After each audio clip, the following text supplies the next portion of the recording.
takes for this, extermination event.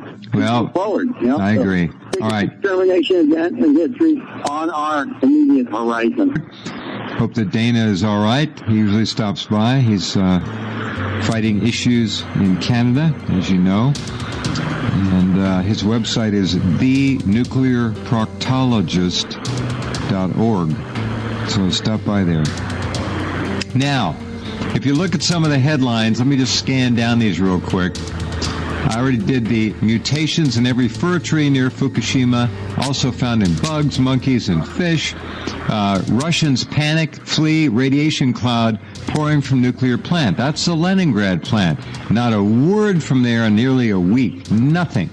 Yoshi mentioned last week about the India secret nuclear disaster going on. Maybe 10,000 people dead. We don't know. Human mutations are showing up, have been showing up there. It's just a very ugly situation. The plutonium release we talked about at Fukushima out of the MOX fuel. Tell us what you know about this wall they're building that's leaking and causing allegedly a backwash, that's what they're saying, of salt water into the plant.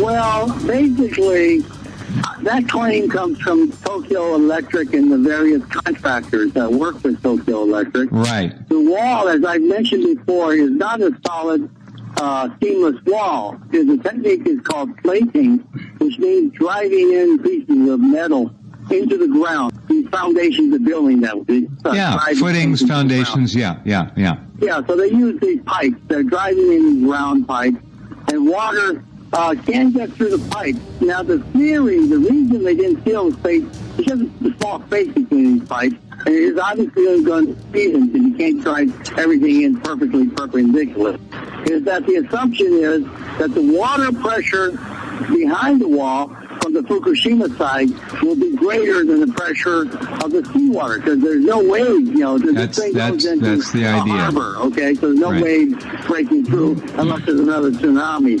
So the idea is, I think that whole theory is nonsense. They're covering up the fact that the salt water that's down below Fukushima with all the radionuclides and the tritium down there is now welling up. I think that's what accounts for the increased salinity of the water. Now, if we recall, the Toshiba ALPS, that was a Toshiba filtration system, broke down within, let's say, 2 hours every time, 40 minutes every time. It had to be used.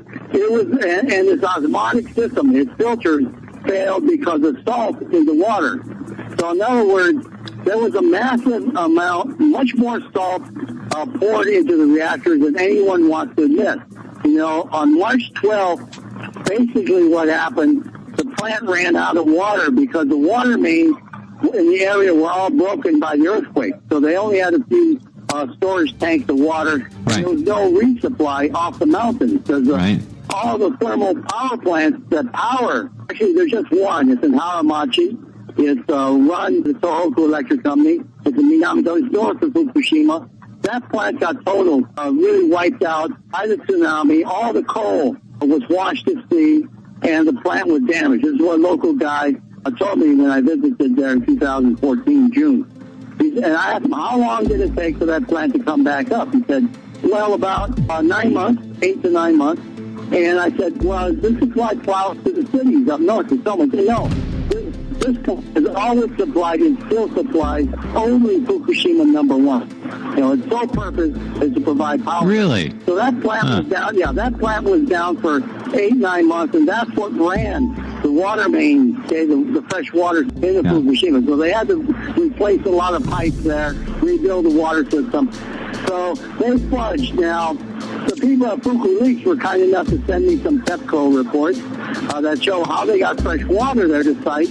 The U.S. Navy apparently sent a barge fresh water into Fukushima, into the port. I remember that. And I got to wonder what happened to the guys who were powering the tugboat that pulled the barge in. Oh, they were dosed. They had to be dosed. The death zone. Yeah. Yeah, okay. Now, the official story is no one ever died from Fukushima radiation, right? Now, if you're going to pilot a barge, it's got, it's not an automatic barge. It's going to require two tugboats to basically maneuver it in, one to pull, the other to maneuver. What happened to those guys? And after it became clear that the Ronald Reagan and the USS George Washington fled the area when they detected plutonium in the air, they thought it was a nuclear bomb. They thought it was a hydrogen bomb attack against Japan. They thought World War III was beginning. They fled. Don't see too many more barges going in. I know there haven't been any, to my knowledge. None. Yeah, exactly.